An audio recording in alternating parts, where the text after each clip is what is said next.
오늘 우리에게 허락하신 말씀은 디모데전서 6장 11절에서 21절 말씀까지인데요. 저희는 11절과 12절 말씀만 읽겠습니다. 디모데전서 6장 11절에서 12절.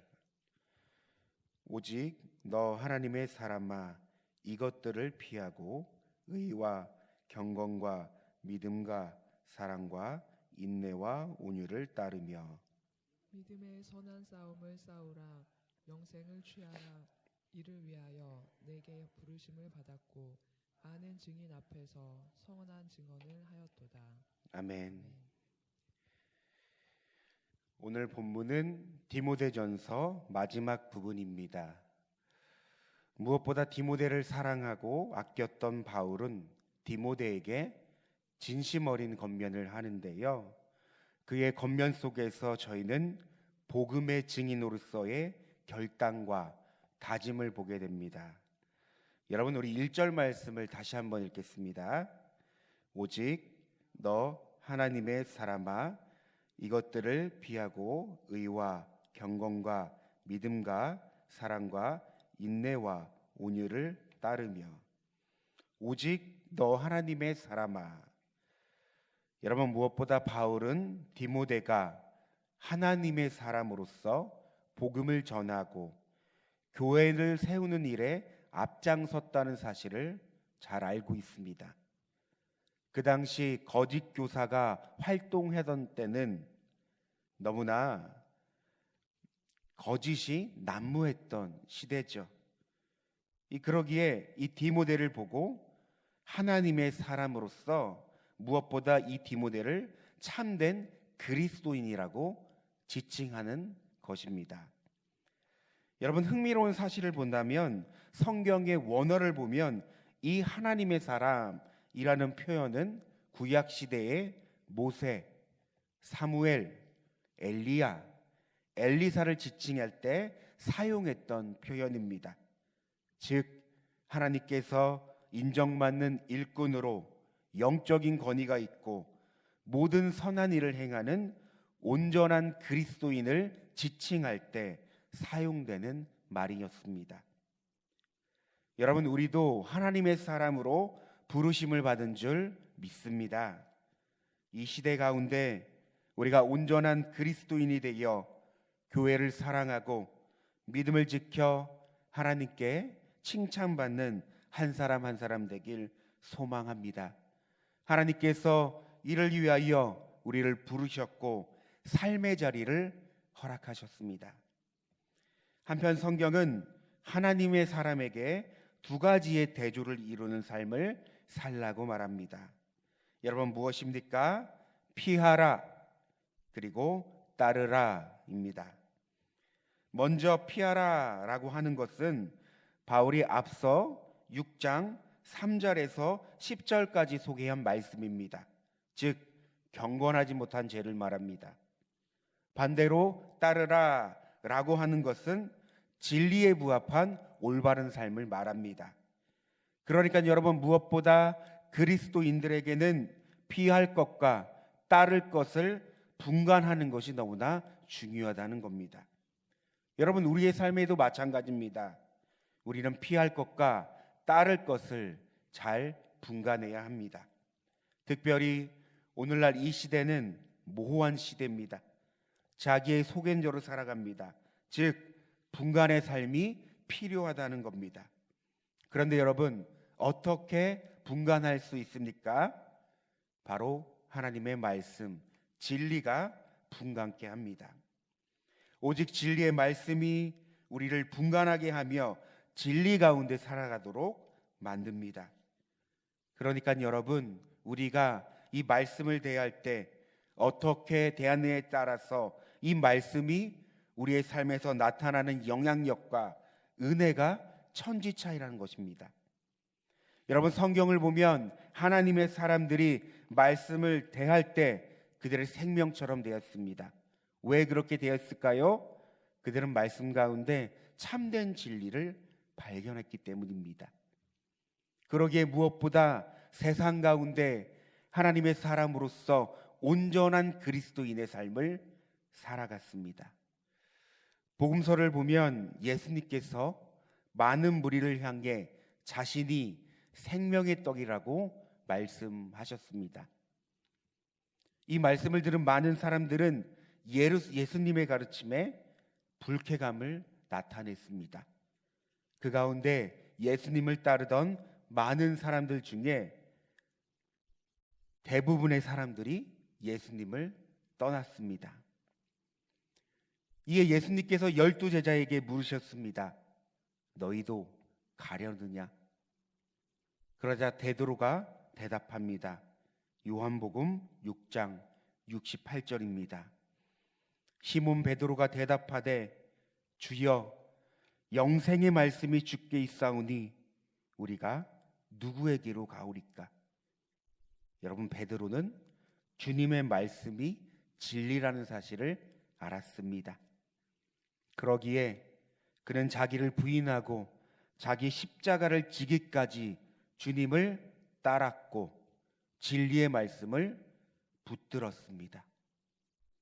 사랑하는 성도 여러분, 우리도 진리의 말씀을 깨달아 진리를 따르며 이 시대에 하나님의 사람으로 온전한 그리스도인이 되길 소망합니다. 따를 것과 피할 것을 분간하며 더욱더 하나님이 기뻐하시는 삶을 살아가길 소망합니다. 그런가 하면 믿음으로 살아가는 삶을 치열한 영적 싸움이라고도 말합니다. 우리 12절 말씀을 다시 한번 읽겠습니다. 믿음의 선한 싸움을 싸우라. 영생을 취하라. 이를 위하여 내가 부르심을 받았고 많은 증인 앞에서 아멘. 바울은 그리스도의 군사로서 부름받은 디모데를 향해 무엇보다 믿음으로 살아가는 삶이 영적 전쟁임을 말하고 있습니다. 여러분, 여기서 선한 싸움이란 무엇을 말하는 것일까요? 복음으로 살아가는 삶을 말합니다. 복음을 전하며 복음을 나타내며 복음으로 살아내는 삶을 말합니다. 여러분, 우리 모두도 믿음의 선한 싸움을 싸우며 살아갑니다. 이것을 믿음의 경주라고도 말합니다. 마치 목적지를 향해 달려가는 것처럼 우리는 천국이라는 목적지를 향해 달려갑니다. 그런데 목적지를 향해 달려가는 이 길이 순탄하지만은 않습니다. 그 길에는 장애물이 있습니다. 죄의 유혹과 시험이 있고 많은 문제와 어려움이 있다는 겁니다. 그러나 성경은 말합니다. 이것을 위해 너희가 부르심을 받았고 이를 통해 주님을 증언하는 삶을 살아간다고 합니다. 그러니까 여러분, 믿음으로 살아가는 우리의 삶을 통해 주님이 드러나고 주님의 영광이 되면 이보다 더한 축복의 삶이 어디 있을까요? 믿음으로 살아가는 순간순간이 하나님께 드려지고 하나님의 나라를 위하여 사용된다면 우리의 인생이 얼마나 가치 있고 소중한 것일까요? 여러분, 믿음으로 살아가는 우리의 인생은 하나도 버릴 것이 없습니다. 하나님은 이 모든 삶의 조각들을 결국 하나의 작품으로 만들어냅니다. 한편 오늘 본문을 묵상하며 특별히 12절 말씀이죠. 영생을 취하라 라는 말씀을 주의 깊게 보았습니다. 여러분, 여기서 영생을 취한다는 것은 예수님께서 오실 때 우리가 누리는 영원한 생명을 의미하기도 하지만 지금 살아가는 이 순간 주님 안에서 새 생명의 풍성함을 누리는 것을 말합니다. 그러니까 바울은 디모데가 예수 그리스도를 믿음으로써 영생을 소유한 상태지만 이것을 그 삶의 순간에 누리길 권면했다는 겁니다. 여러분, 그렇습니다. 우리가 영생을 소유하는 것과 이것을 현재의 삶 가운데 누리고 즐기는 것은 다르다는 겁니다. 예를 들어 볼까요? 여러분, 심장병 환자가 있습니다. 그런데 이 심장병 환자, 심장 이식을 하지 않으면 죽을 수밖에 없습니다. 이 환자가 기적적으로 심장 이식을 하였고 이제 새 생명을 얻게 되었습니다. 그런데 문제는 여러분, 이 환자가요, 자신이 새 생명을 얻었지만 또다시 언제 죽을까 봐 전전긍긍하며 하루를 살아간다면 여러분, 어떤 생각이 드십니까? 참 답답하지 않습니까? 따라서 그가 당장 취해야 할 행동은 자신에게 주어진 이 새 생명, 그에게 새 생명이 주어지었으므로 그 생명을 누리는 데 목적이 있습니다. 자신의 호흡과 떨리는 심장 소리를 느끼며 내가 살아있음을 경험하는 것, 여러분, 그 삶을 누려야 한다는 것입니다. 이처럼 바울은 믿음의 선한 싸움을 할 때 무엇보다 새 생명의 삶을 누리라고 합니다. 내가 예수 안에서 새로운 피조물이 되었고 예수 안에서 새 생명을 얻었고 내가 주님과 함께 연합된 존재로 살아가는 이 삶을 바울은 누려라. 너희의 믿음의 싸움을 하는 그 자체가 새 생명을 얻은 증거다. 그리고 이것은 은혜이다. 이렇게 권면하고 있다는 겁니다.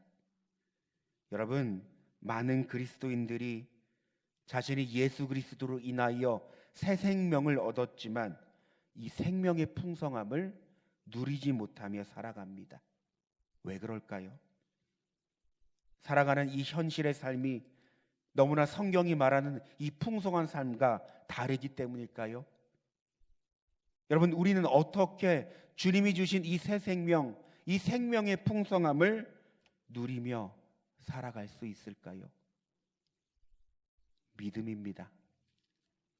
생명의 풍성함을 누리는 것은 오직 믿음으로 누릴 수 있습니다. 여러분, 믿음이 아니고선 절대 생명의 풍성함을 누리지 못합니다. 여러분, 그런 면에서 하나님께서 우리에게 주신 이 믿음을 잘 사용하고 있습니까? 여러분, 우리의 믿음이 잘 작동되고 있습니까? 어쩌면 우리의 믿음은 예배 시간만 작동되고 교회에 올 때만 작동되진 않습니까? 사랑하는 성도 여러분, 우리는 믿음을 통해 주님이 나에게 새로운 삶과 새로운 피조물과 새 생명을 주심을 누려야 합니다. 여러분, 이 생명이 보다 풍성해지며 열매를 맺기까지 우리는 그것에 더욱더 집중해야 합니다. 그러므로 이 생명 안에서 주님의 은혜와 사랑을 깊게 경험하고 이 생명 안에서 주님과 내가 연합된 존재로서 어떤 존재인지를 깨달아 더욱더 그 풍성함을 누려야 합니다. 여러분, 말씀을 정리합니다. 성도 여러분, 오늘도 하나님은 하루의 삶을 허락하셨습니다. 우리는 이 하루의 삶을 믿음의 선한 싸움을 싸우며 살아갑니다. 그런데 이 선한 싸움 단순히 치열하기만 하고 견디는 싸움이 아닙니다. 여러분, 내가 선한 싸움을 싸우기에 선한 싸움을 싸우기에 살아있음을 느끼고 내가 선한 싸움을 싸우기에 주님이 나에게 생명을 주셔서 이 생명을 풍성히 누린다는 이 놀라운 은혜를 깨달아 경험하는 시간이기도 합니다. 사랑하는 여러분, 이 시간 두 가지 제목을 놓고 함께 기도하길 원합니다. 먼저 첫 번째입니다. 하나님, 이 시대 가운데 하나님의 사람으로 진리를 분별하게 하시고 진리 가운데 살아가는 온전한 그리스도인이 되게 하옵소서. 둘째, 믿음의 선한 싸움을 싸우며 살아갈 때 죄의 유혹과 시험, 수많은 문제와 어려움이 있지만 주님, 믿음으로 승리하게 하시고 나아가 생명의 풍성함을 누리게 하옵소서. 여러분, 이 시간 두 가지 제목을 놓고 함께 주님의 이름을 부르고 기도하겠습니다. 주여, 사랑과 은혜가 충만하신 하나님, 오늘 디모데전서 마지막 본문을 우리가 묵상하고 또 나누면서 하나님께서 믿음으로 살아가는 우리의 삶 가운데 정말 우리가 결단하고 다짐할 하나님 진리를 이 시간 밝히 깨달아 알게 하시니 감사합니다. 먼저는 하나님, 우리가 하나님의 사람으로서, 하나님의 부름받은 자로서 진리를 분별케 하여 주시고 진리 가운데 살아갈 수 있는 온전한 그리스도인이 되게 하여 주시옵소서. 이 시대를 살아가다 보면 이 시대가 너무나 모호하고 자기 소견대로 살아가며 하나님 진리가 너무나 그릇된 이 하나님 환경 가운데 우리가 살아갈 때가 너무 많이 있습니다. 그러나 하나님, 우리가 진리의 말씀을 더욱더 붙잡고 진리 가운데 분별함을 갖고 주님이 원하시고 주님께서 기뻐하시는 그리스도인의 삶을 살아가게 하여 주시옵소서. 그러므로 하나님께서 너 하나님의 사람아, 우리를 하나님의 사람이라 부르시고 우리를 택하시고 우리를 하나님께서 예정하사 하나님 이 시대 가운데 선한 영향력을 나타내는 참된 그리스도인으로서 우리를 인도하여 주시고 더욱더 우리를 자라나게 하여 주시옵소서. 하나님, 우리가 믿음으로 살아가는 이 시즌은 믿음의 선한 싸움을 싸우며 살아가는 시간임을 믿습니다. 하나님, 이 시간 가운데 어찌 순탄한 길만 있겠습니까? 수많은 장애물이 우리를 기다리며 우리를 넘어뜨리려고 합니다. 그러나 오늘 말씀을 붙잡고 우리가 믿음으로 이 선한 싸움을 싸우게 하여 주시옵소서. 죄의 유혹과 시험과 수많은 문제와 어려움 앞에서 좌절하고 절망하는 것이 아니라 주님께서 우리에게 주신 믿음, 그 믿음을 기억하며 믿음으로 승리할 수 있는 삶을 살아가게 하여 주시옵소서. 주님이 우리 안에 오셨다는 것, 주님이 어떤 존재임을 우리가 깨달아 알게 하여 주시옵소서.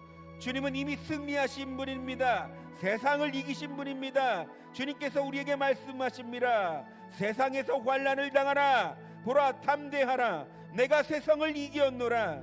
하나님, 승리하신 주님이 우리 안에 있다는 사실이 어떤 사실인지, 우리가 어떤 존재인지를 기억하면서 믿음으로 승리할 수 있는 우리의 삶이 되게 하여 주시옵소서.